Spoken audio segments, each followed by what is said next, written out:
Now we're going to create these custom grooves, but we're going to use rough and finish toolpath, just like we did when we cut all this material away.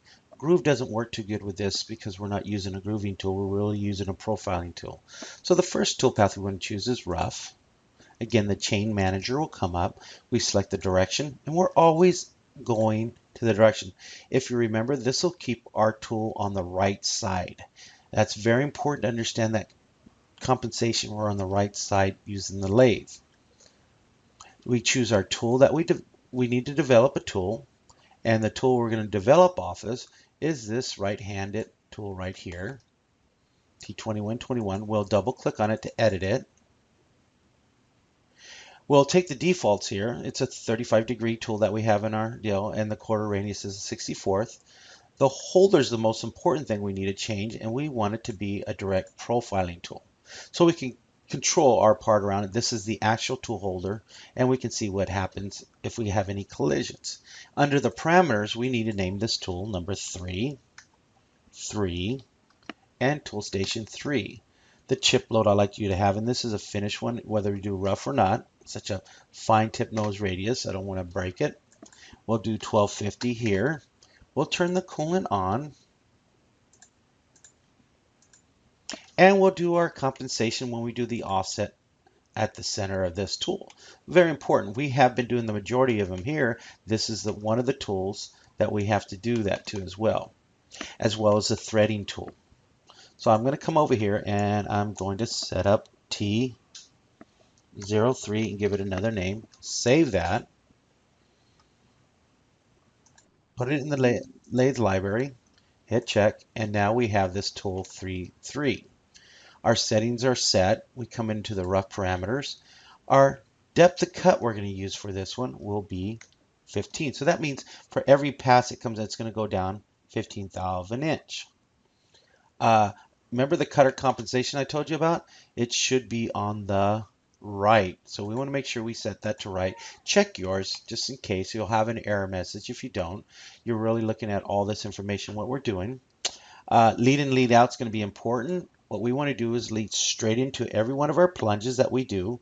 So we have to have it that way. And then when we're done, we want to plunge straight out. And that will be straight out. Do not forget to change these. Lead in, lead out. Hit check. The last thing we need to do is set the plunge parameters. The plunge parameters allows us both on this one. I always use this, allowing plunging on both. If you want to get more familiar with the other settings in here, please choose the question mark. And any of them, go to the field definition, and they will tell you exactly what they are. This is the one I chose. If I click on it, it says the tool cuts into the undercut on the chain path. Activate the tool width compensation option. Not available for can or rough toolpath. So a lot of that makes sense. A lot of it doesn't. We just know that we need to be able to plunge because this is beyond our area of plunging. So grooves doesn't really look at that. It's just these rough toolpaths. I hit check there. And the last but not least, we can actually say disable stock recognition, or we can use the remaining stock. And that means that that's what we're focusing on. So we can choose that. Select it, and you can see it's generating the toolpath. That is a clean, efficient toolpath that removes it. What's the next toolpath? Is finish. So we'll come over here and we'll go to finish. Do you remember if we chained one thing, how do we get to chain again? We hit the letter L for last, and it'll pick it up. We're going to use the same tool, same information. The only thing we're going to do here is if number of passes 1 is check our lead in and lead out. That's off. And our lead out, that's off. We'll check OK and check our plunge parameters. And we want to turn those on or it won't work. Check. And we can run it. Oh, one other thing. I forgot to check cutter compensation. And that will be the error message that you would get. And we said it had to be on right. Okay. And we'll hit check now. We'll regen that by choosing regen selected, or we can regen all dirty operation, which this X means it's a dirty operation, and I can hit that and it'll go fine. So I got the error message just because my cutter compensation was on left. So what it was trying to cut on the downside of this, and you'll get that same error message. Okay, again, that's your cutter compensation. Go back to parameters and turn on right. and then regen that. Okay, so let's take a look at this, what we just created by verifying. And we'll run it. And there's the finish. I should turn on the rough. Forgot to turn on the rough. So, but you can see the finish did cut it off from the rough. But let's take it with the rough. Hold on to the rough. Choose this information here. And we'll see both of them. We'll slow down the speed. And it'll come in. It'll cut at a depth of 25 and 2,000 feed rate. It'll go pretty fast. I'll increase this feed rate a little bit. And that's about the fast it'll be cutting right out there. Just cutting in. Nice little smooth moves and cutting in. There's our rough. As we go into it, we'll do the finish, and there's our part. And I talked about fillets here. That's going to be a little sharp, but you'll learn later when to put them in or when the drawing requires them. Check. And we'll save that.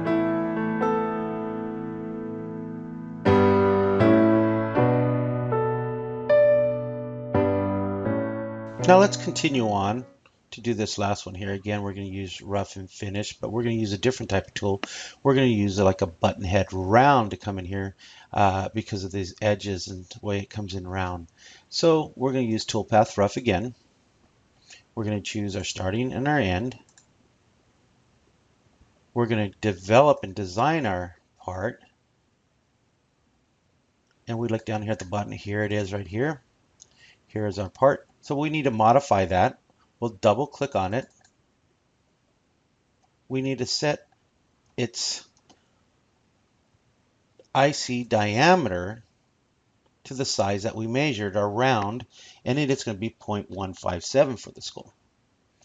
Our holder is going to be like this, but the D value has to be less than 157 because it's like a lollipop design that gives it in. So I'm just going to come over here and make it, let's just say 1/8 of an inch. The parameter of the tool number, this one right here, is tool number 4. And we'll tab that over, 4, and tab it over, 4. Our cut, we're going to keep it at 2,000. Nice, do a nice finish one. 1,250 is going to be our deal. We're going to use it for a rough and finish. We're going to turn on our coolant. And how do we calibrate this one or build its compensation when we do the tool length offset? We'll do it around the corner because we're able to do that. The only thing I'm going to change in here is call this a button head of 157. And so now I got a whole new tool designed for the class. Save to library. And again, save and replace the information that I have in there. And now this button head has all my information I need. And if I come over to rough parameters, this is where we set our depth of cut again. We want to make sure we're on the right. We want to make sure our lead in is this way and our lead out is straight out. We want to make sure we have our plunge parameters on. And we can enable remaining stock if we want to, but at this time it's going to cut and it'll come in there and just whittle that away. Don't worry about the toolpath. It's based off the compensation of the tool we did. The next step we want to do is finish, and we want to choose the last one that we chained with an L and set the same tool, same parameters, and do a finish pass. Check your lead in, lead out, check your compensation direction, lead in, lead out, straight out. Okay, check your plunge parameters. They're set. And hit check, and now we have our finished toolpath. So let's take a look at these two, and we'll verify that. We got the rough coming in, and again, I'm going to go 2 views. Let's go 4 views so we can see all angles of it. We'll slow the speed down, and you can watch them all coming here. There, it's cutting there. It's cutting from the side and isometric. If I want to click in this field and rotate it around, I can. If I want to take this one and see it from this angle, I can. If I want to take it from this angle, I can move every single angle independent from the self. And as you can see, it's cutting, and eventually I'll roll it into this one. I'll roll into this one to take a look at the finished cut. Looks great. They all look great. The same image on everyone because it's just different viewports. Back to a single viewport, and you can see it. Our part is nearly done. We just need to part it now. Again, remember to save. Now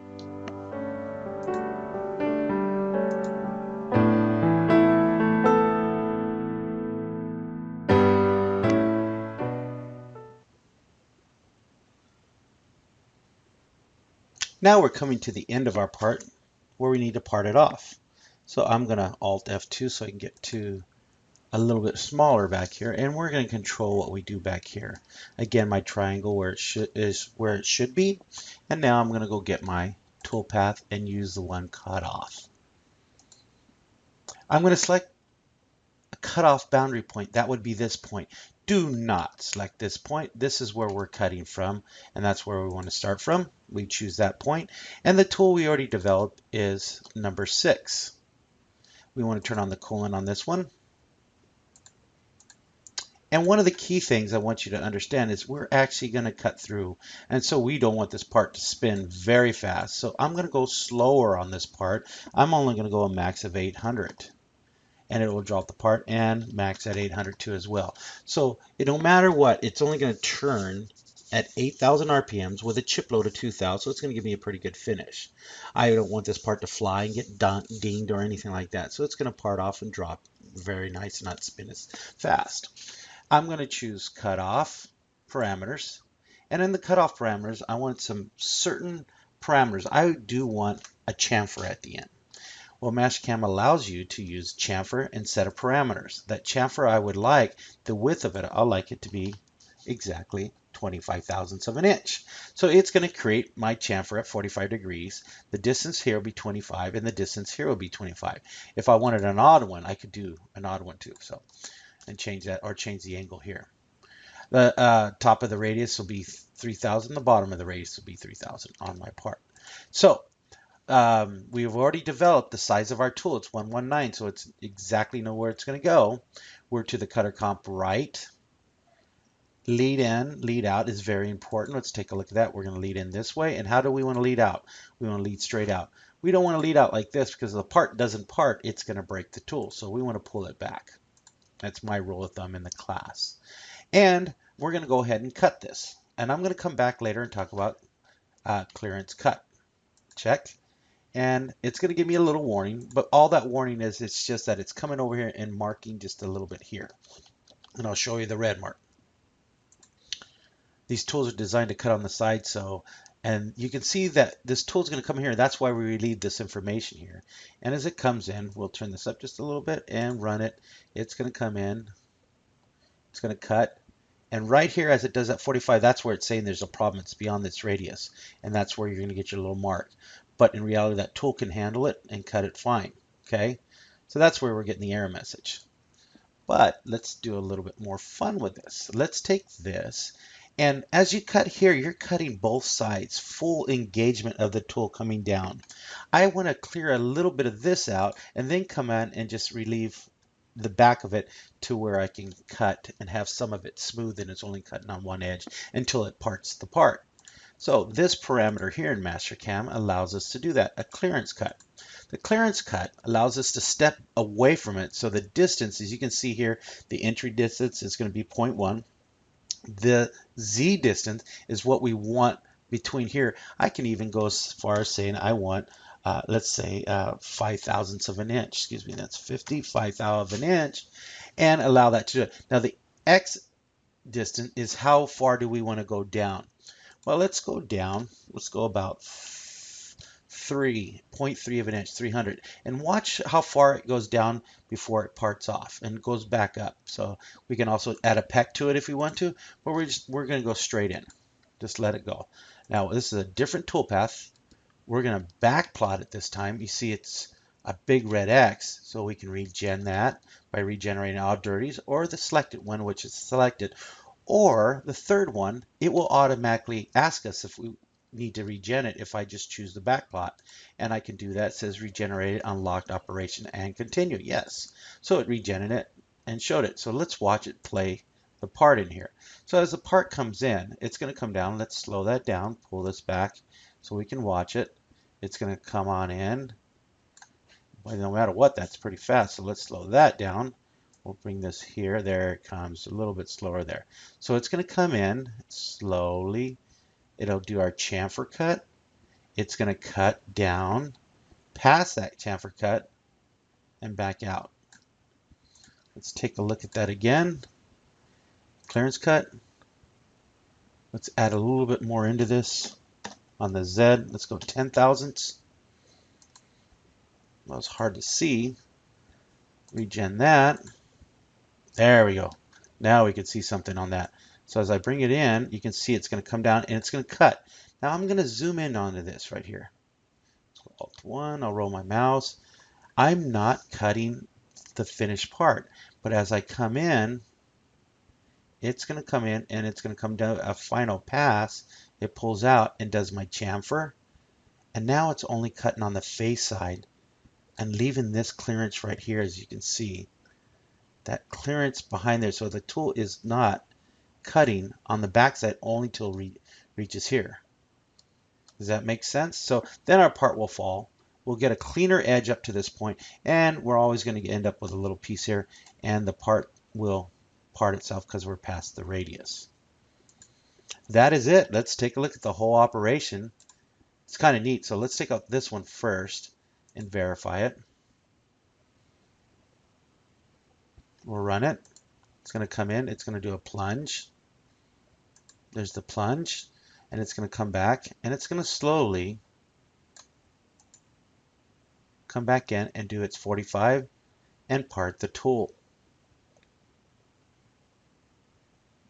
There's my chamfer. The chamfer wasn't in the drawing. I just did that for deburring purposes, so I don't have to worry about it, and it comes out. We can also use a radius if we wish. Let's go ahead and verify our part now. We're going to see the whole process of it. Some things I want to do is make it fit the screen. Go to isometric. I want to verify true threads. I also want to go back to the home, and I want to make the stock translucent and the tool kind of translucent as well. And you can see my part in here too as I go through it. I want to turn up the speed, and we're going to talk this through. So what's the first operation? Facing, correct. Second, roughing. Third, finishing the whole profile of the part. The next operation after that, after finishing, thread relief, very good. Then threading, perfect. Then our first custom V-groove bit, we use a rough and a finish. And then the last would be another custom groove, but it's more of a round using a button head. And we're going to use rough and finish as well. And then we part the part. We add a clearance to it and a chamfer, and our part's done. So let's watch and see if it works out. So first, face, rough, finish, thread relief, and we're waiting to generate true threads. So it takes a little bit more computing to do this, but now it's doing the true threads. After the true threads, when we get done to there, it would be the custom V, and this is going to go fast on the verification, and then the round with the button head, and then our part with a clearance cut, and then a chamfer finish cut. And so we're almost done here. Our 8 passes are finished, and now we're going to do the V groove, finish V groove, and so on. And the part has parted itself. We got a complete part. Everything looks good. There's no red. There's no crashes. I think we got a decent looking part here. If we want to turn off the colors, we can. It will be a solid color of yellow to see our part, and it gives you an idea of what we can come out with. I hope this helped. Continue to learn your life. Every day of your life, it's important to pick up something new. Practice, practice, practice. We can always come up with new ideas and new designs if we work hard at it. We'll save this, and we'll talk about posting that information later.